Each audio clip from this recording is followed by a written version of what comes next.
Thank you very much, Binoy.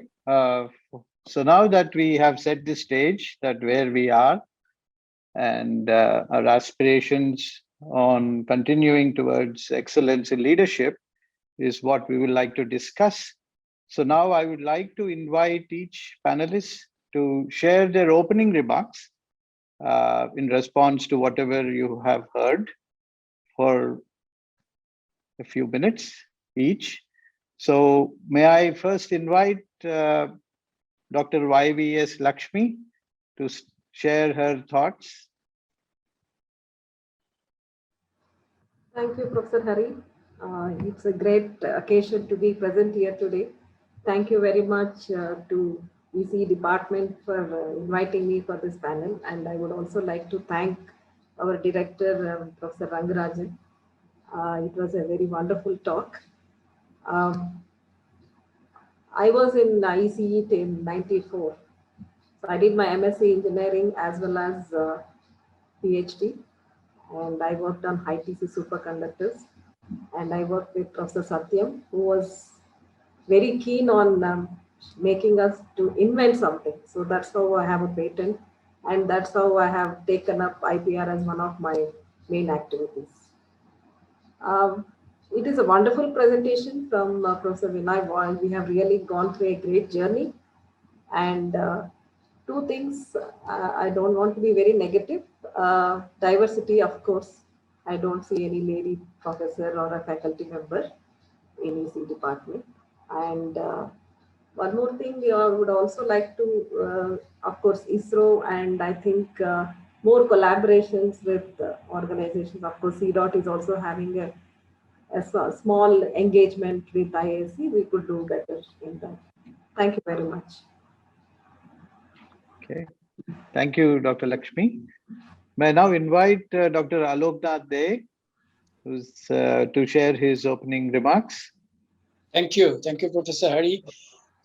75 years, it's a long time. And IAC history, it is not that long because IAC has even longer. But interestingly, it's independence year. And so it's easy to remember how we have grown in ECE. And, the topic is very apt, leading and not just following and excelling. So what to do? I must say that after doing IIT Kharagpur and, Kharagpur and IIC, these two had the ECE department separately. All others had EE departments under that. So I did my IIT Kharagpur BTech and Bharat Electronics. And then I came to IIC for two reasons. One was the ECE department. And second was I wanted to open also on the research. And as you can see from there to till today, we have been nurturing that communications and this. So it's a great learning from IAC period, I must acknowledge. And it's always a homecoming being in Bangalore. So I've been able to visit a couple of times, work with many. And I did my master's with Professor Venkatram. That time, Professor Anurag Kumar just joined during the last semester of mine. And we could learn the queuing theory. Professor Utpal Mukherjee, Vinod Sharmaji, all of this. Professor Narahari also joined similar time frame after his earlier studies. So it's great. And many of the other faculties that I've been able to work and being in the industry advisory board.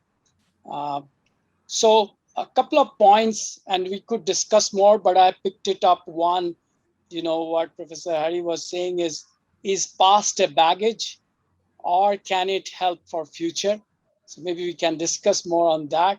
Because there is things, it all depends on how we leverage and, we can discuss. And then also, I think industry-university interactions, there have been a lot that has happened, but I think many more things can happen and we can take there. And world is moving into interdisciplinary topics. So how EC can play a role and fang out into different interdisciplinary centers and working with others, that can also be a topic of discussion. So we'll come back later in the panel discussion. Thank you. Thank you, Dr. Aloknath. May now invite Professor Anurag Kumar to share his opening remarks. Yeah, it's certainly a pleasure and honor to be on this panel. I joined ISC in 1988. It's been 33 years now. I superannuated last year and I'm still back in the department.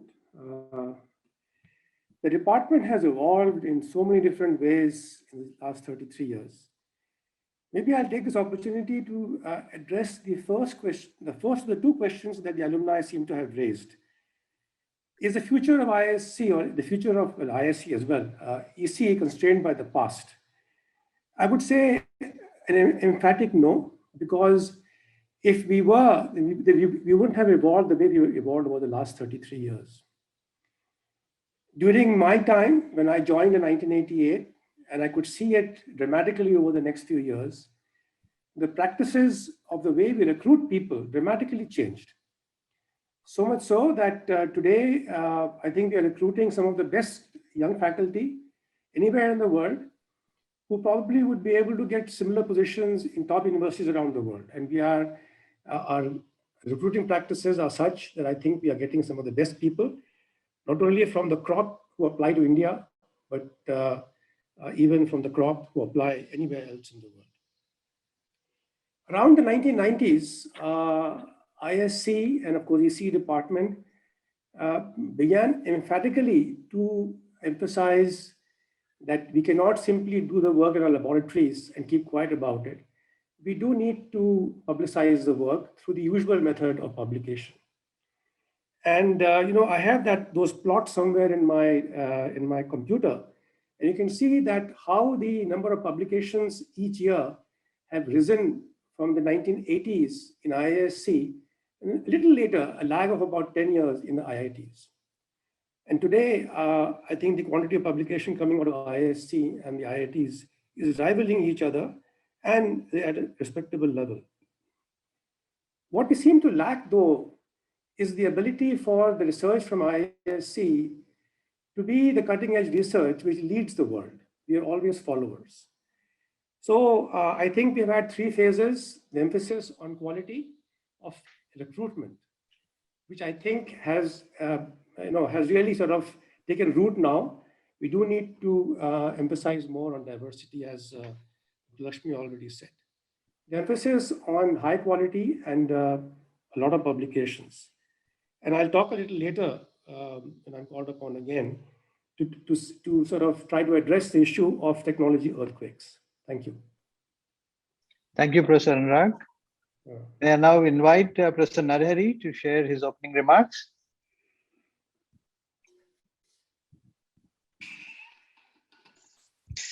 Thank you, Hari. Thank you, Binoy. As an alumnus of ECE, I feel very proud to be a part of this celebration. It's a marvelous opportunity for me. Just last week, I was part of the celebration of the spreading code that was developed by Professor Vijay Kumar, where Professor Rangarajan was there, Dr. Shivan was there, Professor Binoy was there, and all the leaders of ISRO were there. It's a stupendous achievement.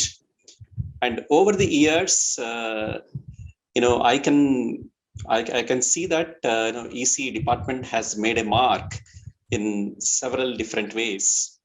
I very well remember the Best Student Paper Award in ISIT 2018, which Prathamesh, Parimal, and Himanshu got. And then later, I think in the next year, the ICASP Student Paper Award was won by Lakshmi Ramesh and Chandramurthy.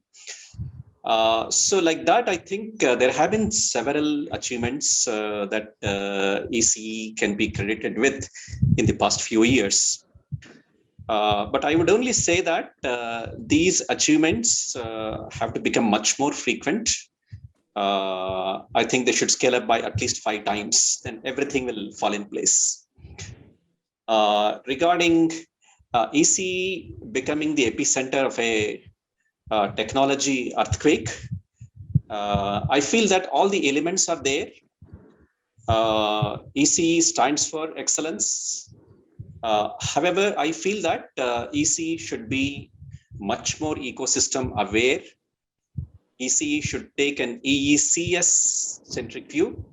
It should take an IISc centric view. It should take an India centric view. Then I think things will see an exponential growth.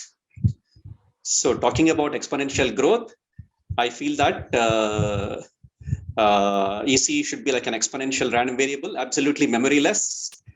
And I agree completely with Anurag that you should bury the past and worry only about the current state of the system.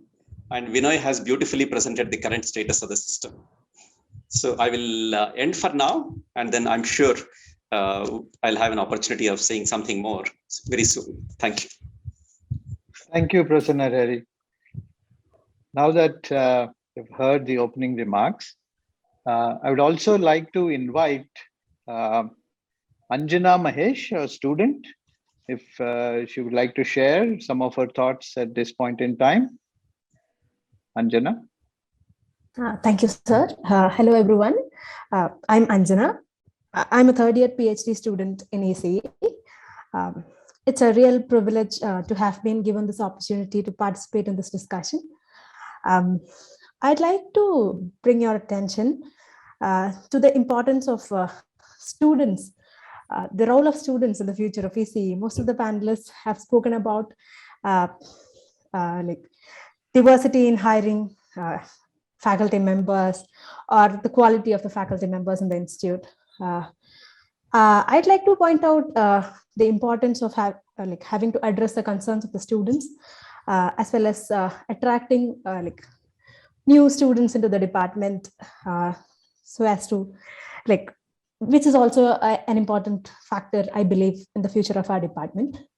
As Professor Binoy shared, I see that an industrial advisory board has been set up. That is a very welcome initiative, I feel, to address some concerns of the students regarding doing research which is industry oriented or getting placements after completing their studies, whether it be master's or PhD, which is a real concern, I believe. So that is it at this point of time. Thank you. Thank you very much, Anjana. Thanks for your constructive suggestions. So now that we have sort of heard what the view about the department is, the young faculty members and of course the older ones with gray hair were involved in some sort of an initial brainstorming about what we should be doing as a department. So I would now like to invite Professor Himanshu Tyagi to share some points briefly about what is in the making or what is cooking. So over to you, Himanshu, and then we will open up the specific points for discussion by the panelists.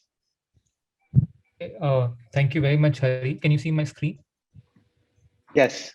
All right. So good afternoon, and it is indeed my honor to be presenting this document, a draft of a document that we are preparing. This is the ECE strategy document for 2022, and we are viewing it as an action plan for the next 10 years, in the sense that we want to have some very concrete suggestions there. Now, Hari has been insisting that I'm young. Of course, the scales are very different in academia. But I guess after Hari has changed the color of his hair, I can be considered young. Yes, but I'm almost all faculty. Actually, all faculty in the department are equally young at heart. So I would like to insist on that first. Many of the points that I'll bring out have already been brought out, and that is quite interesting. Nonetheless, let me continue with this presentation. Interestingly, all the strategic planning of ECE has been documented over the years, and these documents are available. There are several strategy documents which were prepared. There were several reviews which were conducted. And if you go through those documents, one thing that emerges is there's a very clear understanding of the focus of the ECE department. The first 25 years of ECE were explicitly, at least in terms of this document, focusing on excellence in teaching. India was a young country, and we needed people to know things about technology which were mostly developed abroad. And so ECE department was aligned with that goal and was developing courses on cutting edge technologies, which became popular after World War II. And then at some point in the mid 70s, the whole structure of the ECE department started changing. And from one professor and everyone else as assistant professors, we changed to a model where there were multiple professors running multiple agenda. In fact, there was one single professor in the ECE department, full professor, till 1970s. That was the structure.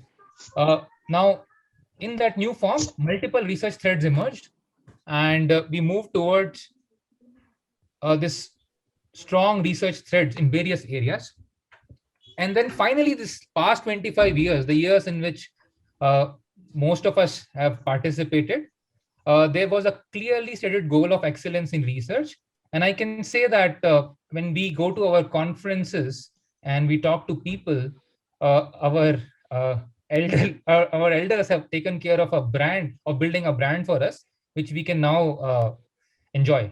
Everyone is aware of the ECE brand, and it is a standard department which features in all the leading conferences.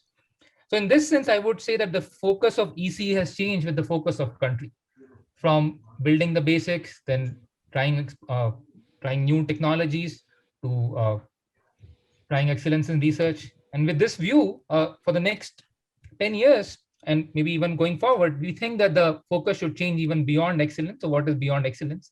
Beyond excellence is leadership.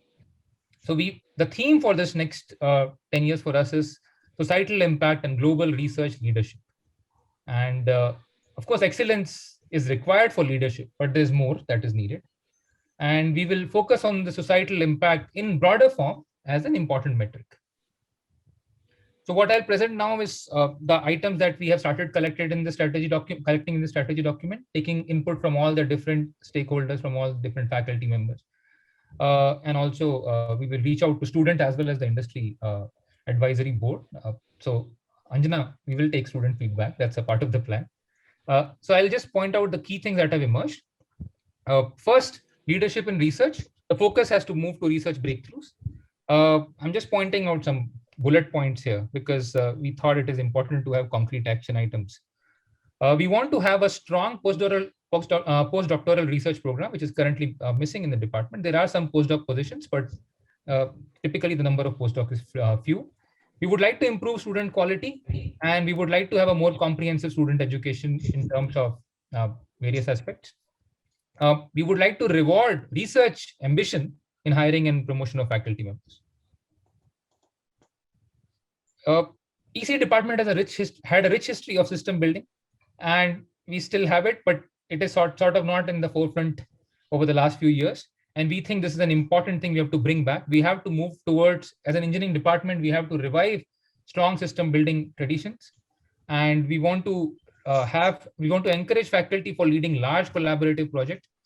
There are some other things that need to be done to enable this. We need to set up a management office for large projects, for large engineering projects within the department. This is an important part that we need. We need to encourage interactions with other departments for system development. This is that ecosystem that Professor Narahari was talking about. We have to take, especially in system building, it is very important to take benefit of the larger ecosystem. System building by requirement is a collaborative effort. We are changing our curriculum to bring in a fixed percentage, at least, let's say 30% of courses focusing on system development. And there are many other points. One interesting point is that a lot is done in ECE and outside world is not aware of it. So it is also important to publicize the system building activities and larger projects happening in ECE so that we can benefit from the network effect that such a publicity brings you. Okay. The third bullet point is about impact through industry and government engagement. This has been around. ECE department has participated in various government initiatives. We just saw an example of ECE's participation in designing spectrum code for ISRO, I think. And now going forward, we want to build further and have much more engagement. I'm just putting some numbers here, which we came up in our discussion, but these numbers are not set in stone. So we must target certain number of major policy or system contributions to government that we have to show for ourselves 10 years down the line. We also think that one way to directly contribute to industry is by starting deep tech companies. So we would like to have a target for the number of startups that come out of ECE in the next 10 years.